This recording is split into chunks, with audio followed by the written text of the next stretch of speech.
Em 1483, o herdeiro do trono da Inglaterra, Eduardo, de 12 anos, e seu irmão mais novo, Ricardo, desaparecem de dentro da Torre de Londres. Em geral, supõe-se que eles foram assassinados. É um evento que muda o curso da monarquia britânica. O tio deles, Ricardo III, sempre foi indicado como culpado pelo crime: matar os meninos para usurpar o trono. Mas uma investigação moderna do caso lança dúvidas sobre este julgamento tão antigo. Apresentando motivos de dois outros suspeitos principais, em uma tentativa de revelar quem é realmente o vilão mais provável, nós abrimos os arquivos confidenciais sobre Ricardo III.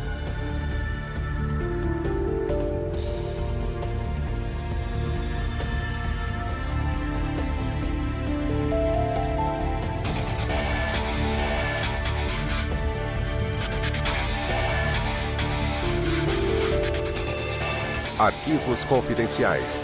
Ricardo III. O desaparecimento de dois filhos de Eduardo IV, sucessores de seu trono, é o mistério não resolvido mais infame da história real britânica.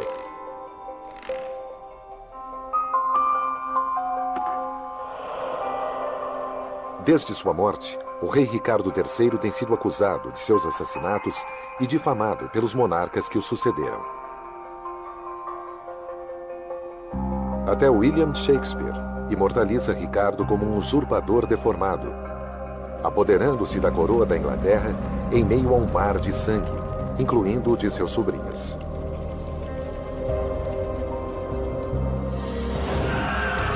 Mas historiadores modernos afirmam que esta descrição está cheia de imprecisões. Na verdade, a vida de Ricardo está bem documentada. Irmão leal de Eduardo IV, o pai dos jovens príncipes, a Ricardo é confiada a guarda deles quando Eduardo morre. Na época, Ricardo é largamente considerado como o melhor homem para governar o país até os meninos atingirem a maioridade. Ele não é um corcunda aleijado, e nem é o único homem que pode ter o sangue dos sobrinhos nas mãos. Finalmente, possibilitando a Ricardo III ter uma audiência que ele nunca teve, será que agora ele poderá ser inocentado depois de 500 anos desta fama ruim? Em 1483, Ricardo coloca os meninos na Torre de Londres. O historiador e professor A.J. Pollard acha que o encarceramento dos meninos não prova a culpa de Ricardo. Colocá-los na torre não foi necessariamente sinistro, porque era ali que a procissão de coroação começava. Era um grande palácio real, uma residência real. Só mais tarde, e talvez principalmente por causa do que aconteceu aos dois meninos, que associamos a torre a uma prisão, onde as pessoas são executadas ou assassinadas. Não há dúvida de que Ricardo queria a coroa, e seu método de consegui-la é questionável. Em junho de 1483, anuncia-se que os meninos são ilegítimos, baseado no fato de que seu pai, o rei morto, tinha noivado outra mulher antes de se casar com a mãe deles. De acordo com as leis católicas da época, os príncipes são bastardos, e Ricardo, o herdeiro legítimo. O parlamento apoia esta solicitação e, em um ato conhecido como Títulos Régios, eles legalmente concedem a coroa a Ricardo. Seus críticos o acusam de ter engendrado a proclamação. Historiadores discutem que isso não necessariamente o torna um assassino. O Dr. Michael Jones é um dos maiores especialistas no mistério dos príncipes na torre. Depois que Ricardo assume o trono de maneira estritamente legal, os príncipes na torre não são mais uma ameaça para ele, porque eles são ilegítimos e eles se tornam irrelevantes para a sucessão. Afirmações de que Ricardo assassinou os príncipes são baseadas em boatos que afirmam que, enquanto ele visitava suas propriedades no norte, menos de um mês depois de sua posse, os meninos simplesmente desapareceram. Mas relatos publicados acusando Ricardo não começam a aparecer até cerca de 50 anos depois de sua morte. Sir Thomas More, um estadista e advogado, formula a acusação em seu livro A História de Ricardo III.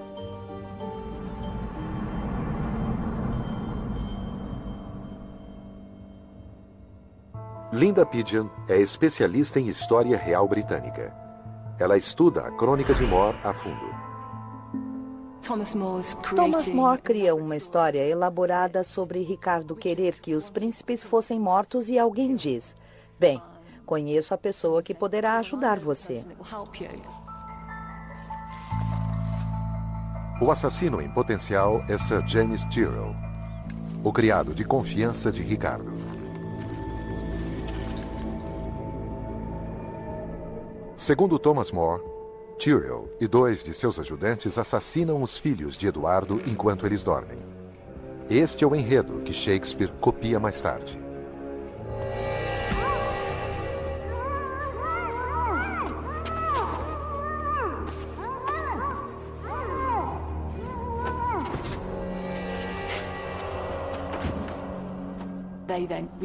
Então eles removem os corpos e os sepultam embaixo da escada.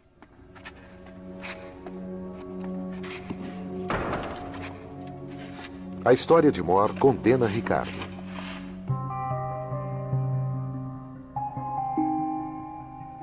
Na biblioteca da Eton College, o Dr. Julian Luxford descobriu um documento que também parece associar Ricardo com a morte dos príncipes. O poema fala que Ricardo III desperdiça a riqueza que seu antecessor Eduardo IV tinha acumulado e que ele suprimiu a vida da prole de Eduardo IV. Os versos são de 1485, pouco depois da morte de Ricardo, mas especialistas debatem a interpretação da palavra opprimer, que traduzida se torna suprimir. Esta palavra suprimir tem na época a mesma ambiguidade que existe agora no inglês moderno e que pode significar tirar algo de alguém, uma forma suave de tratar um assassinato. Embora o poema difame Ricardo, ele não consegue acusá-lo de assassinato.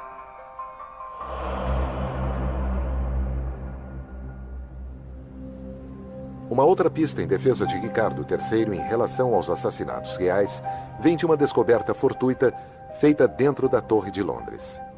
Durante reformas em 1674, operários descobrem 2 esqueletos pequenos. Exatamente como foi relatado na história de Thomas More, eles estavam sepultados embaixo da escada. Hoje, uma placa marca o local onde os restos mortais foram encontrados. Mas historiadores questionam se os ossos são realmente daqueles 2 príncipes reais.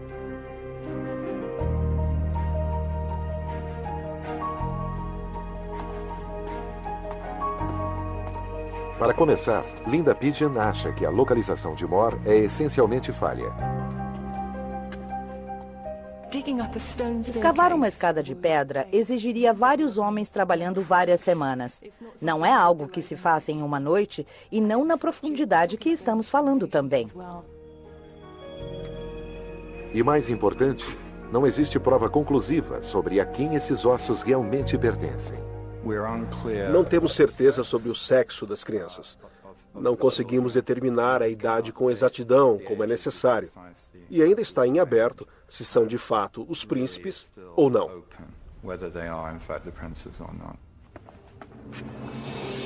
Se os ossos são dos 2 jovens príncipes, isso apoia as alegações de More. Mas a família real atual se recusa a permitir que qualquer tipo de exame seja realizado.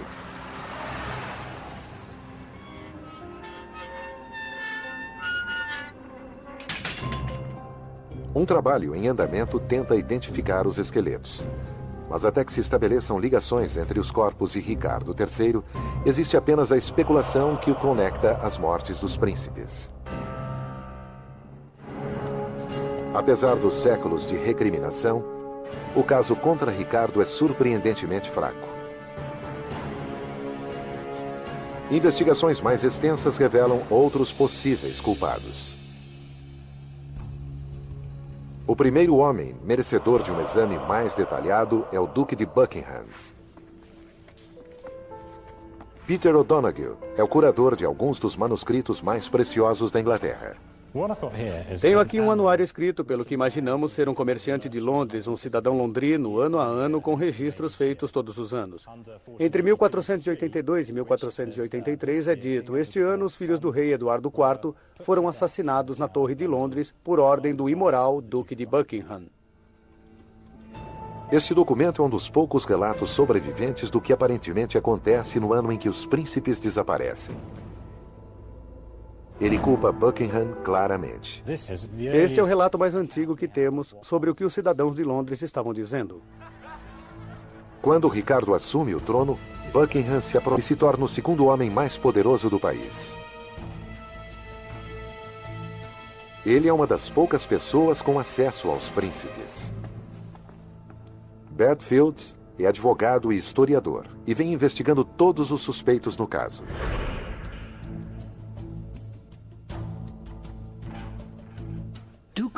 O Duque de Buckingham, que foi o primeiro par do reino do país, era um tipo de sujeito instável e malvado, muito egoísta, e acredito que ele se ressentia de Ricardo ter se tornado rei, porque Buckingham tinha pretensões ao trono também. Como braço direito de Ricardo, Buckingham está sempre ao seu lado. Mas quando Ricardo faz sua primeira visita a Oxford, logo depois de sua coroação, Buckingham não é recrutado como membro do grupo real. Se Buckingham ficou em Londres, chegar aos príncipes seria fácil.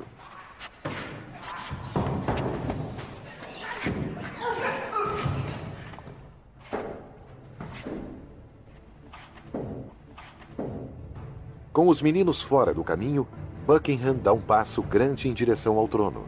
Principalmente agora que ele implica Ricardo.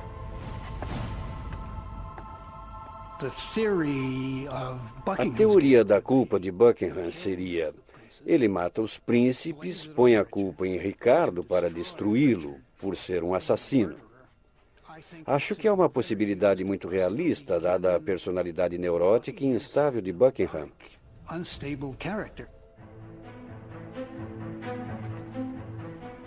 Se Buckingham realmente matou os príncipes, é quase certo que Ricardo o confrontou. Os dois homens marcam uma reunião.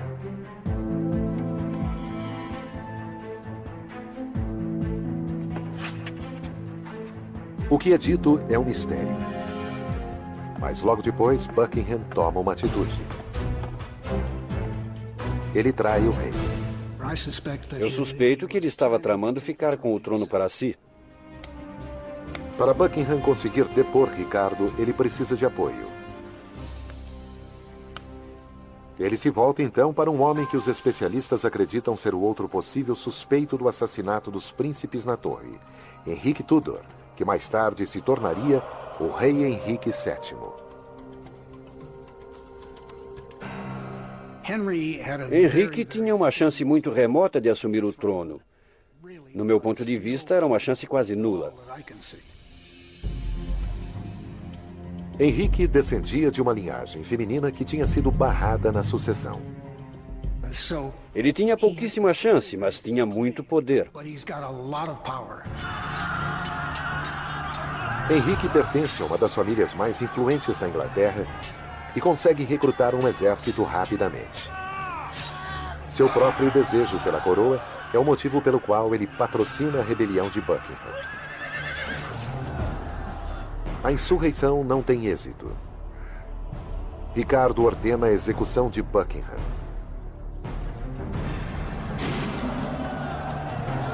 Henrique escapa para continuar lutando e 2 anos mais tarde ele desafia e derrota Ricardo em um encontro épico. A Batalha de Bosworth Field, que é vencida pela política e não pela bravura. Mais uma vez, Ricardo é atraiçoado. Seu aliado, o Conde de Northumberland, o trai, retirando seus homens e deixando Ricardo com menos tropas. Henrique afirma que a sua oposição a Ricardo se deve ao fato de ele ter assassinado os jovens príncipes. A reação do povo quando da derrota do rei sugere que muitos de seus súditos não acreditam na história de Henrique. Ricardo era querido em especial na parte setentrional da Inglaterra. Northumberland o traiu na batalha, e quando Northumberland voltou para suas terras no norte, ele foi assassinado pelo povo, que realmente achava que aquilo era algo com o que eles não conseguiriam viver. O fato de que ele tinha traído o herói deles. Com a morte de Ricardo, Henrique se apodera do trono e se torna o rei Henrique VII, o primeiro monarca dos Tudor. Ele já tinha confirmado seu pedigree real ao prometer se casar com a irmã dos príncipes. Mas, ironicamente, ao torná-la sua rainha, Henrique reinstala o direito dos meninos à coroa ao revogar sua ilegitimidade. Se eles são ilegítimos, sua esposa é ilegítima. E se sua esposa é ilegítima, ele realmente não é o rei. Então, que recursos ele tem se eles estiverem vivos? Ele tem de matá-los. Agora, o rei vitorioso, Henrique, tem controle total sobre a Torre de Londres.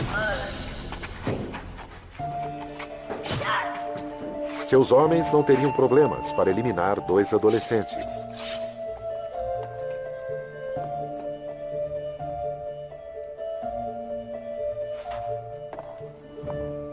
O impiedoso Henrique prende e mata pessoas durante todo o seu reinado. Inclusive o primo de 10 anos dos príncipes, além de membros de sua própria família. E quando ele garante o futuro da dinastia Tudor, ele começa a reescrever sua história destruindo documentos.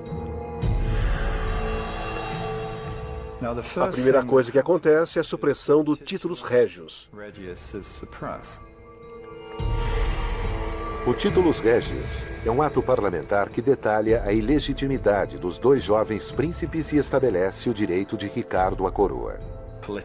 Politicamente, ele tinha de se livrar deste documento inoportuno, porque ele difamava e caluniava a futura rainha. Destruindo o Titulus Regius, Henrique, além de limpar o nome de sua esposa, ele também relega Ricardo à posição de usurpador. E, inadvertidamente, cria o bode expiatório perfeito para o assassinato dos príncipes. Isso cria uma tendência que vai aumentando com o tempo, que diz que Ricardo III não tinha de maneira alguma elementos para reclamar o trono da Inglaterra. E essa, é claro, é uma deturpação que cresce. Os futuros monarcas Tudor continuam a campanha anti-Ricardo. E durante o reinado de Elizabeth I, neta de Henrique, Shakespeare o difama como sendo um corcunda assassino de criança. Mas historiadores agora alegam que a descrição de Ricardo III como um monstro malvado é uma deturpação grosseira. Tanto o caráter de Ricardo III como sua aparência física foram deformados. E é claro, um deve refletir o outro. O fato de que toda a linhagem de monarcas Tudor calunie Ricardo é motivo suficiente para questionar a percepção duradoura de que ele é um assassino.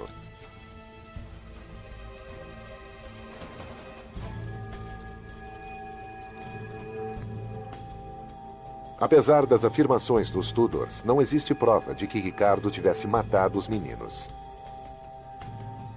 A partir das provas, Henrique e Buckingham parecem igualmente abertos à suspeita. Depois da morte de Ricardo, 2 revoltas acontecem, lideradas por pessoas que afirmam ser os príncipes voltando do exílio.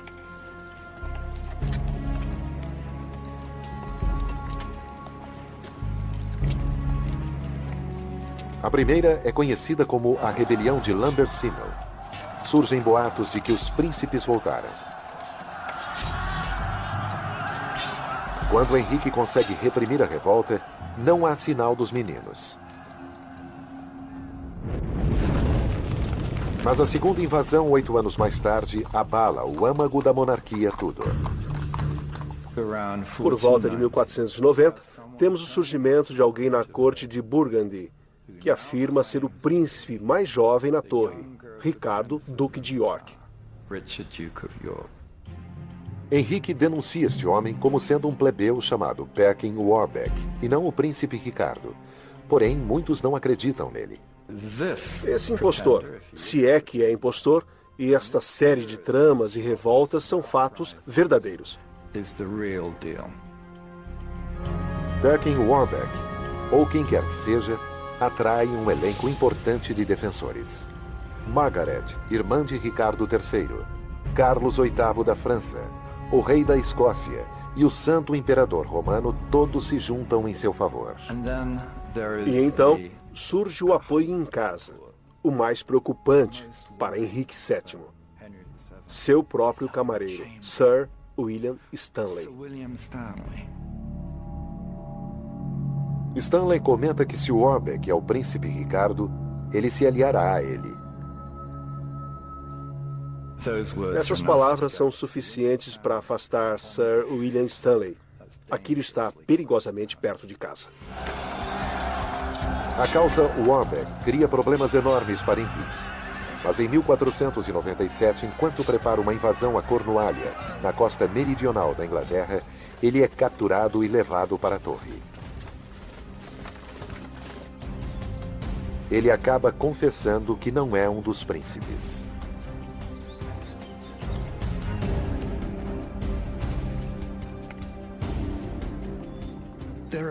Existem tantas falhas na confissão que é quase como se ele estivesse mandando uma mensagem. Na verdade, não sou Perkin Warbeck, que foi o nome que eles lhe deram.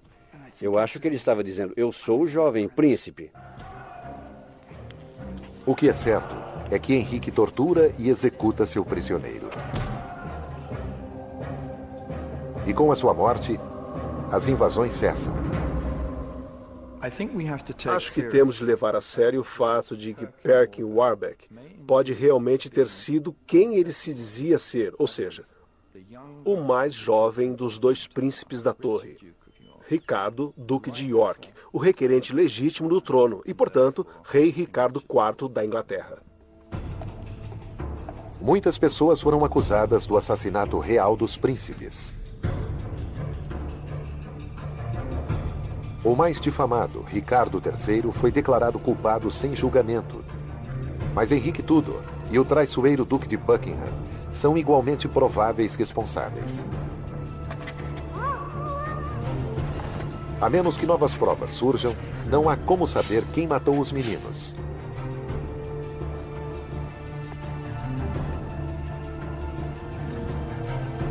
Mas se, assim como alguns especialistas acreditam, os príncipes escaparam e Perkin Warbeck, o jovem Ricardo, volta para reclamar a sua coroa, é Henrique Tudor quem o mata no final das contas.